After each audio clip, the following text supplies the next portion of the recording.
রে ভাই, এত ঠান্ডা!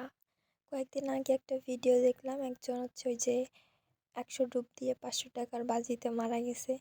আমি তো ভাই মনে হয় না পারতে 2 সপ্তাহ গোসল করি না, এরপর আমার ঠান্ডা কেন যায় না। আমি কি ডুব না দিয়ে বাইচে থাকবো কিনা এই টেনশনে আছি। আর এর থেকেও একটা মজার কাহিনী হচ্ছে, আমি যেই পাবলিক মানে মোজার মর কাছেও যাই না, সেই পাবলিক মোজা পরে হাঁটতেছি, ইভেন মোজা পরে রাত্রে পারলে ঘুমাইতেছি। কি একটা অবস্থা!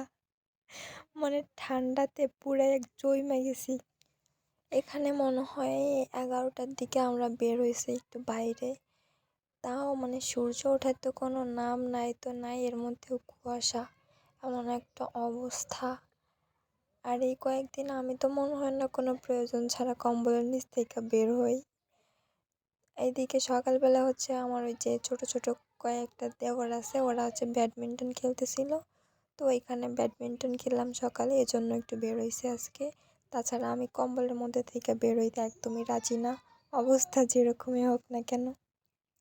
আমি মনে হয় 5টা 7টা পরি বাইরে বের হওয়ার সময়, জ্যাকেট, গেঞ্জি, চাদর, হাত টুপি, কান টুপি, নাক টুপি, পারলে সব পরি। আর এদিকে রস মাত্র কাটা শুরু হয়েছে, এদিকে একজন ময়ূরা শুটকি দিয়ে আছে গাছে, রস খাওয়ার লোভে কি একটা অবস্থা।